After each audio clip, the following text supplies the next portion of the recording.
මොකක්ද මේ කතාව? කන්නාඩියෙන් නිතර නිතර මූණ බලන එක කොහොමද මානසික රෝගයක් වෙන්නේ? ඉතින් ඒ ගැන තමයි අද අපි කතා කරන්නේ.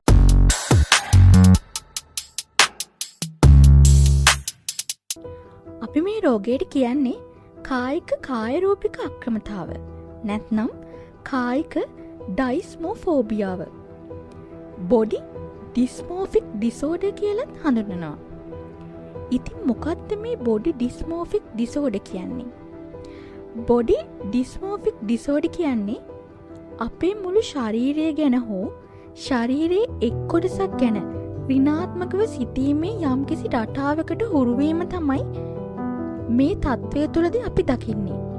අපි ඇත්තටම කැතයි කියලා නිතර නිතර හිතන නිසා ඕනම කෙනෙක් මේ තත්ත්වයට පත් වෙන්න පුළුවන්. පුද්ගලයෙක් දවසේ වැඩි වෙලාවක් ගත කරමින් තමන්ගේ අඩුපාඩුවක් නැත්නම් අවලක්ෂණයක් ගැන හිතලා දුක් වෙවි කාලය ගත කරනවා නම් මේ රෝගී තත්ත්වයේ පවතින පුද්ගලයෙක් ලෙස හඳුන්වන්න පුළුවන්.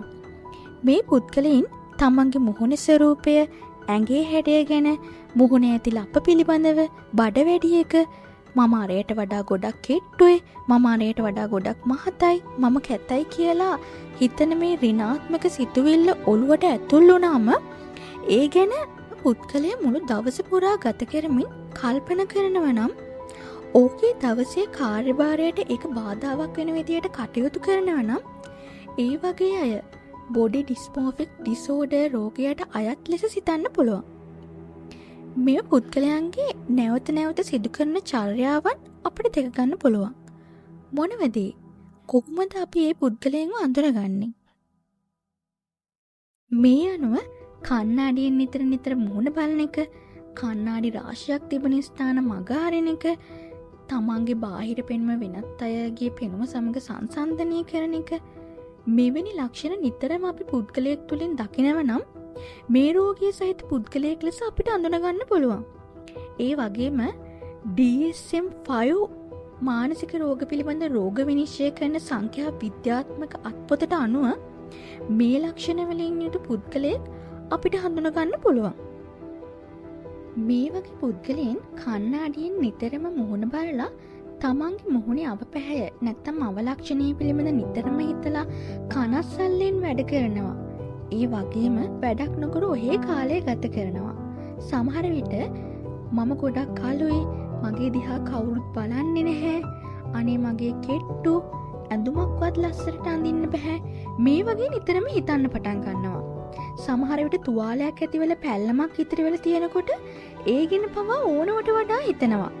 තවත් සමහරු මුහුණ ඇදයි කියලා හිතනවා.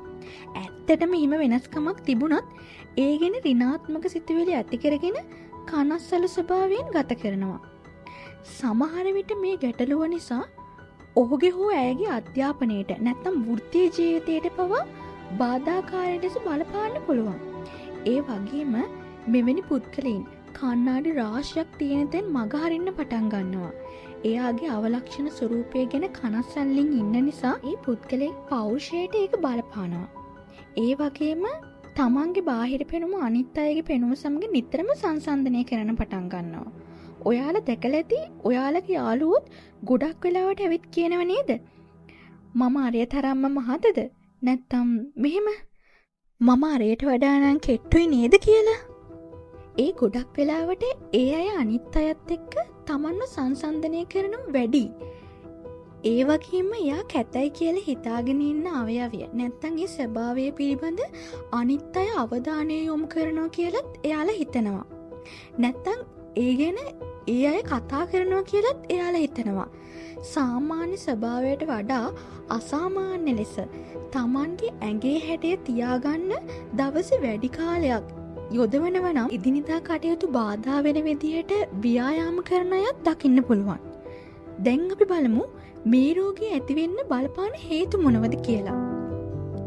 ගොඩක් වෙලාවට මේ සඳහා බලපාන්නේ ජානමය සාධක.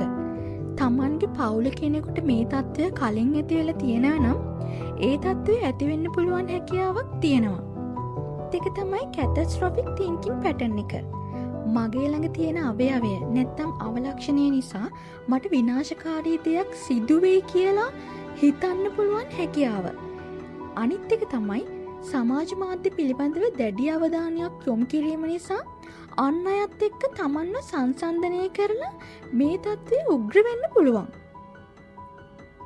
ඉතින් ඔයත් මේ වගේ රෝග ලක්ෂණ වලින් යුක්ත පුද්ගලයන් ආශ්‍රය කරනවා නම් රැකියා කරන ස්ථානයේ හරි පවුලේ හරි වෙනත් තැනකදී හරි මුණ ගැහුනොත් වහාම ඕන්ව මනෝචිකිත්සකවරයෙක්ට හරි මනෝ වෛද්‍යවරයෙක්ට හරි යොමු කරන්න. නැත්තම් පස්සේ කාලෙකදී ඒ අය ડિප්‍රෙෂන් රෝගයට පවා ගොදුරු වෙන්න පුළුවන්. නැත්තම් Tamanගේ ජීවිතේ නැති කර ගැනීමට පවා පත් වෙන්න පුළුවන්. ඉතින් මේ වගේ මානසික රෝග පිළිබඳ දැනුවත් වෙන්න තවත් වීඩියෝකින් හම්බෙමු.